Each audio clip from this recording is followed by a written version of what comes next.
foreign visit. And it'll be good for both parties. President Trump says the U.S. is negotiating a new trade deal with South Korea as the allies discuss the North Korean threat. Repeal now, replace later? We'll tell you who is suggesting that approach to a new health care law and what GOP leaders in the Senate say about it. End-of-life issues. The parents of a sick baby in the UK say he'll be taken off life support. How the Vatican is responding. And welcoming the stranger. We should naturally be welcoming, that's clear. I mean, there's a love of neighbor and we are obliged to do this. How the Catholic Church is helping immigrants in Germany. On EWTN News Nightly for Friday, June 30th, 2017.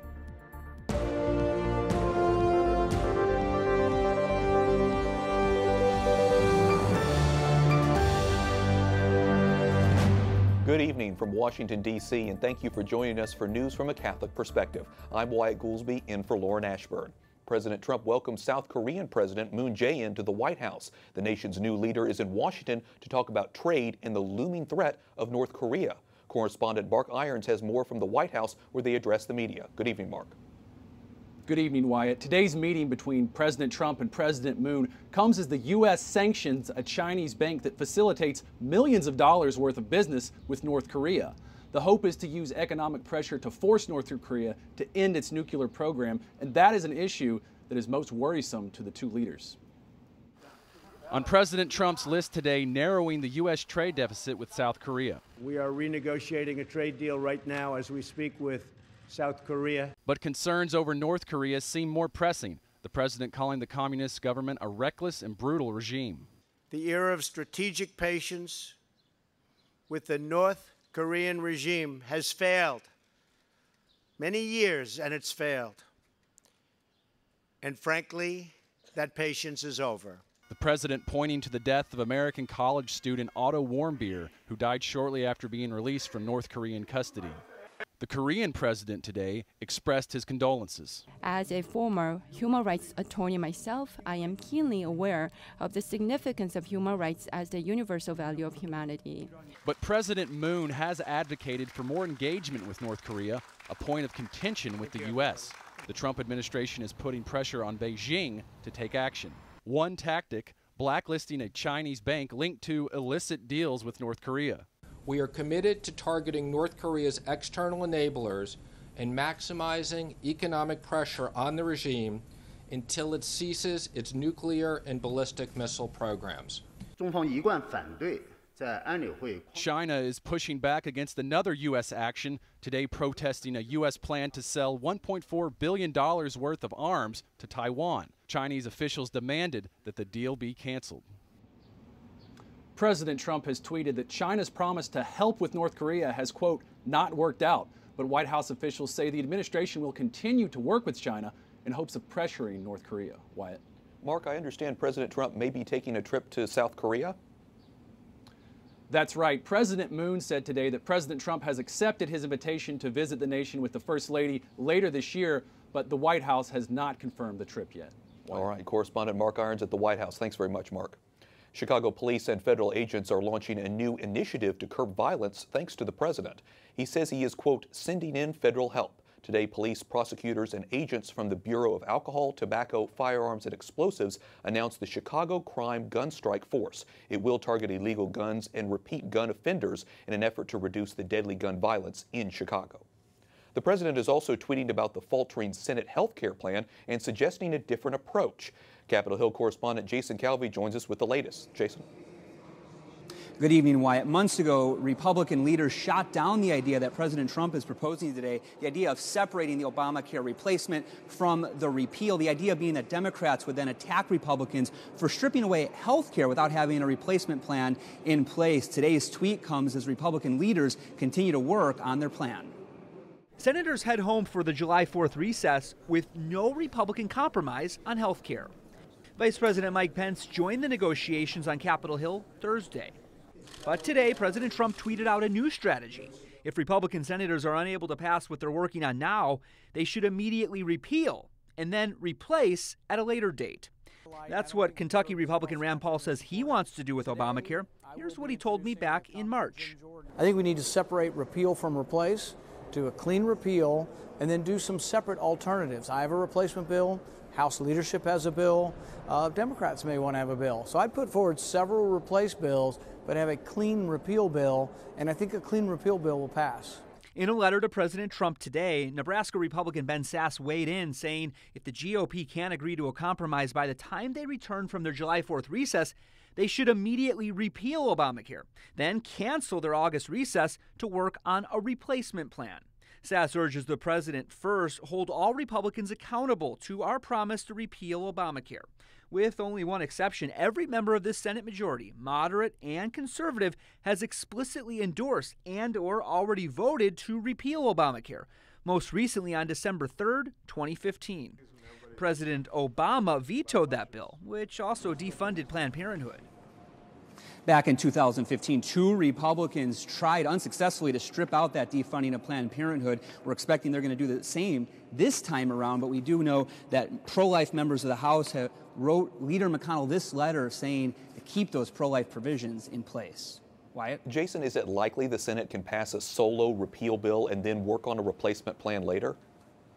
It's going to be really tough. The Senate is using a rare procedure called budget reconciliation. It requires just 51 votes in the Senate as opposed to the usual 60. So if they use this one time to repeal Obamacare, when it comes time to do the replacement, they're going to need 60 votes, which means they're going to need some Democrats to get on board. And 60 is a lot more than 51. We'll continue to watch this. Correspondent Jason Calvi at the Capitol. Thanks, Jason. Maryland will become the first state in the nation to protect funding for the largest abortion provider in the country. The law provides nearly $3 million in funding to Planned Parenthood if federal money is pulled. The bill becomes law tomorrow, and it was passed without the governor's signature. A watchdog group says taxpayers are funding animal tests for homemade abortions. Our next guest analyzed the government data. Joining us now is Alyssa Hackbarth. She's with White Coat Waste Project, a bipartisan coalition opposing the government spending on animal testing. She's also a weekly contributor to the Weekly Standard. Alyssa, your group reports the National Taxology Program is engaged, or at least plans to be engaged, in animal testing using herbs to induce abortions. Besides how disturbing this is to a lot of people, why is the government conducting these tests? They want to prove that the amount of herbs that these mice are ingesting equals the same amount of what a woman would take. To prove they want to kill these mice in order to see how much it would take to kill a woman. Now, industry and experts have said that that doesn't equal out, and that the mice are fed more than 1,000 times than what a normal human would take. Yeah, like I said, it can be pretty disturbing when you think about this on a large scale here. These herbs are available over the counter. You can buy them on the internet. Another disturbing part is that it makes it easy for homemade abortions, unfortunately. What have you learned about the dangers these herbs can do to women? So when a woman takes multiple doses of these herbs, they can do impartial abortions. So parts of the fetus can still be stuck in the woman.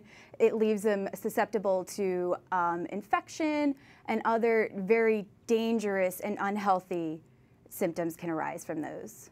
What is Congress doing to try to eliminate taxpayer waste like this? We have teamed up with Congress to introduce the FACT Act. It's H.R. 816, and it is a bipartisan bill to bring light to what all of these tests are doing to these animals, what the CDC, the EPA, NIH are all doing. And it helps prevent the hardworking taxpayer from having their money go to disgusting and extremely outdated and wasteful testing on animals. Well, we wish your group good luck with this bill, and hopefully we'll pass. We'll continue to follow it. Thanks so much. Alyssa Hackbarth, Advisory Board Member at White Coat Waste Project. Thanks so much. Thank you. A suspected Islamic militant stabs 2 policemen inside a mosque in Indonesia's capital city before being fatally shot by another officer. The attack happened as Friday night prayers wrapped up. The identity of the attacker is unclear. It's the second recent attack against police in the country. Iraqi forces continue to push deeper into Mosul in what is expected to be the final days of ISIS in the country's second largest city.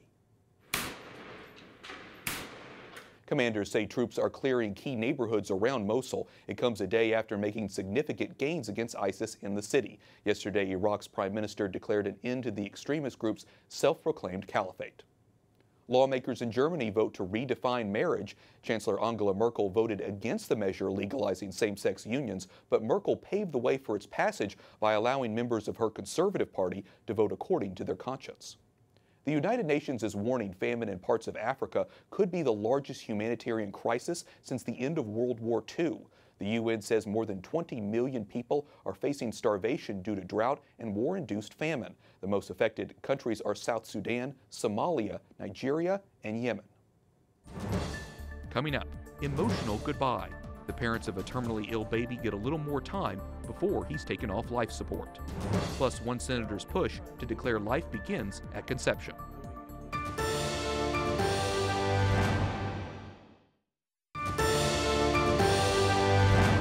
Welcome back. I'm Wyatt Goolsby in for Lauren Ashburn. A UK couple's efforts to keep their son alive is provoking sympathy and outrage across the world. The parents of terminally ill baby Charlie Gard say he will be taken off life support at a London children's hospital today. Charlie is 10 months old and suffers from a rare genetic condition. His parents lost a bid to take him to the U.S. for trial therapy earlier in the week. They say the hospital won't allow Charlie to be brought home to die. Joining us now is Dr. John Brahaney, an ethicist with the National Catholic Bioethics Center, which is dedicated to promoting human dignity in healthcare according to the teachings of the Catholic Church. John, what is the Catholic approach to Charlie's story? In other words, how do we apply Catholic teaching to Charlie's case?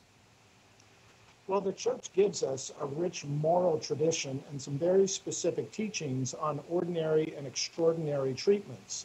Ordinary basic treatments are obligatory. Extraordinary, very burdensome treatments are not obligatory, but may be chosen by a patient or family under church teaching. What the church does not have a specific teaching on, I would say, is the notion of futile treatment. Are there some treatments that are so clearly ineffective or burdensome that no patient or family could ever request them? The church doesn't have a teaching on that. And it doesn't really have a teaching on what to do in the case of conflict.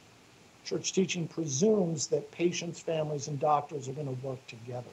Because the conflict here, John, seems to be that the parents, Charlie Gard's parents, don't seem to have a say in all of this. They don't get to decide when and where he dies. What about the rights of the parents in this?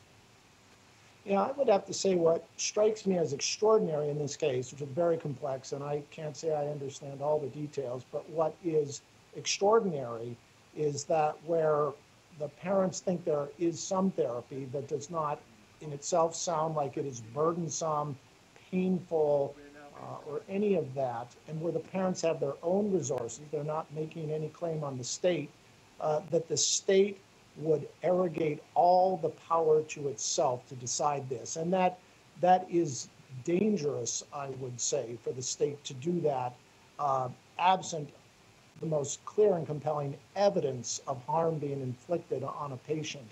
I do think that's extraordinary, and it does seem to come from having a national health service where really the state, there's a foundation for these kinds of claims. And this can get so complicated considering they were in the UK but seeking treatment in the US. John, what can families who find themselves in this situation or similar situations go for Catholic guidance? Well, I would say for ethical guidance, the leading source in the United States and probably the world is the National Catholic Bioethics Center, which has a 24/7 hotline, email, and phone. In the UK, there is an Anscombe Center for Bioethics. It's very fine. Parents who find themselves in these conflicts should look for both ethical and legal resources. Well, I can imagine it'd be tough for any family to work through some of these conflicts, so it's nice to get a Catholic perspective on this. Dr. John Brahaney, an ethicist with the National Catholic Bioethics Center. Thanks so much for breaking it down. You're welcome. There's been reaction all over the world to the Charlie Gard case, including at the Vatican. Edward Penton, Rome correspondent for EWTN's National Catholic Register, joins us now. Edward, what has been the reaction to the Charlie Gard case in Italy? Well, the reaction has been quite strong, perhaps even stronger than in England. I think the people here are very concerned about this case. There's going to be there is a prayer vigil that's taken place in the British Embassy in Rome. There's a rosary recited here in St. Peter's Square, and I think the great concern is that Charlie Gard is being seen not as a person but characterized by his illness. And they feel that, and also in particular, that the parents' say in this is not being heard. Well, what about the Vatican, Edward? What are they saying about the situation? Well, fairly similar. I mean, in the sense that they Archbishop Pallier of the Pontifical Academy for Life has said that the rights of the patient are paramount. But at the same time, quoting a statement from the bishops of England and Wales, he says that there's great complexity in this case, and that the treatment, there shouldn't be aggressive medical treatment applied in this case, which is disproportionate to the illness that's in question. So there is that balance that they're trying to strike. They warn against sensationalism and superficiality in reporting on this case, but at the same time they do say that the interests of the patient should be paramount. How have those comments been received? Well, not too bad, but some are concerned that perhaps the rights of the parents aren't being properly upheld. There's concern that the state is being seen as the arbiter in this, and not the parents, who they feel have every right to help the child survive and prolong their life as long as possible. And they feel that, you know, when that's the case, when the parents are mistreating children, then fine, the state should intervene. But when they're trying to prolong a life, then they can't understand why the state's intervening in this case. So they would have liked more emphasis on that, and they're concerned that this could open the floodgates to all sorts of abuses in the future, really carried out by the state, and how the state views the dignity of the human being and not the parent. Well, I know this is a sensitive case to so many people. It's nice to hear so many in Italy praying for Charlie Gard and his family. Edward Penton, Rome correspondent for EWTN's National Catholic Register. Thanks so much, Edward. Thank you, Matt. This week, Senator Luther Strange of Alabama introduced the Sanctity of Human Life Act. It's a bill declaring life starts at fertilization. The senator spoke to EWTN Pro-Life Weekly's Catherine Zeltner about how the legislation will advance the pro-life cause on Capitol Hill. This gives us a position that's consistent with the 14th Amendment, protection individual liberties and rights. And so we'll have to make the case, of course, because there's a very strong group on the other side that will resist this kind of law. But we've come to be used to that. I think we're making progress in the courts. You can see more of Catherine's interview with the senator tonight on Pro-Life Weekly. It airs at 11 p.m. Eastern right here on EWTN. It will re-air Sunday morning at 10. Up next, the House passes 2 bills aimed at cracking down on illegal immigration, what it means for people entering the United States. There's a certain kind of uncertainty now. The safety situation is difficult right now. And Germany is responding to the migrant crisis in Europe.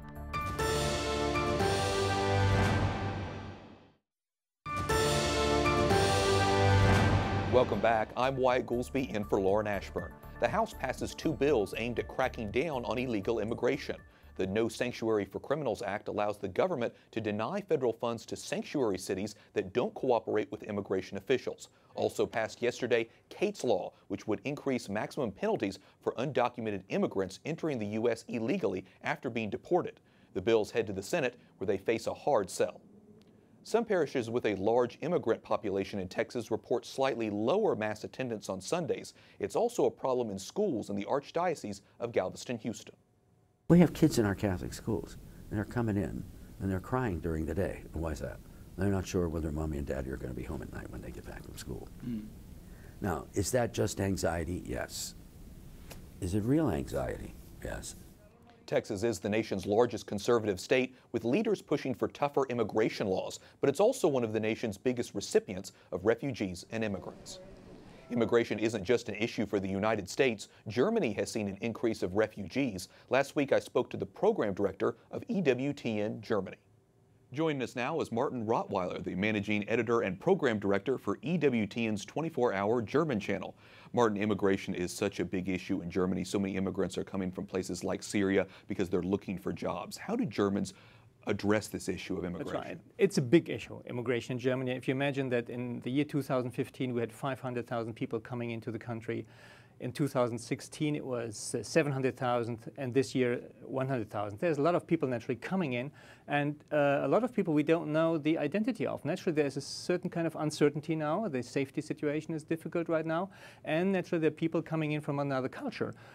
Nevertheless, I mean, we have a welcoming culture, and everybody is clear. I mean, if someone comes out of these tragic situations, it's good and it's right that we welcome the people to give them a shelter. What about the role of the Catholic Church? How does the Church shape the debate? They shape the debate in the way that, like Pope Francis, they say, please welcome the people, try to integrate the people, get into touch with them. So that's really totally encouraging. They're encouraging the people really to welcome the new people coming in to help them and bringing them into the parishes. But sometimes it's difficult for us to know, the Christians coming in as well, to identify the Christians. And also from a wider standpoint from the country, it seems as though security is also a big issue, the potential of terrorism, things like that. How do you think we as Catholics should approach this issue of immigration? Yeah, we should naturally be welcoming, that's clear. I mean, there's a love of neighbor and we are obliged to do this. At the same time, we should be also kind of critical because there's another culture coming in. It's coming in a culture that is not known to our people at the same time. And it's a matter naturally of truth. I mean, it's true, we should differentiate between, the persons that are coming in, but nevertheless being critical of the culture that's coming in. Because I think we are hearing also of people that are in these kind of centers trying to go to the church, but do not have the courage to go to church. Christians, I mean, among them. Because they feel observed and also oppressed, even in the centers, after leaving these countries. It's so interesting to hear about the changing demographics as a result of immigration. When you think about this, Germany is becoming, like other parts of Europe, more and more secular. What does that mean then for the future of the church? I mean, the church has to really stand up. If you imagine even some figures, if you think that 200,000 faithful Catholics are leaving the church each year, and there are more funerals than baptism, so 250,000 Catholics, there's a loss of 250,000 Catholics per year. There are 200,000 Protestants leaving the church as well. So there's a big vacuum coming in. And the thing is that we have to be more publicly open and concentrate on our Christian identity and, living up the truth and standing up, really, and because we have a relativistic situation also in Germany. So I think to really concentrate and focus on what the truth is and the objective truth of the Catholic faith and to live it publicly, I think this is something that we should encourage, that people find an identity, which is a big problem in Germany, not finding an identity, in this kind of vacuum, cultural vacuum. There are so many challenges for Germany, but it's nice to know that the church is there and will remain. Martin Rottweiler, Managing Editor and Program Director for EWTN Germany. Thanks so much for talking with us about it. Thank you very much, Wyatt. Finally tonight, a case of two popes, Francis and Benedict XVI. The current Holy Father took to Instagram today to show his visit with the Pope Emeritus, Benedict XVI, and an embrace they shared earlier on Wednesday. The meeting took place as Francis brought the 5 newest cardinals to greet the former Pope at his residence in the Vatican.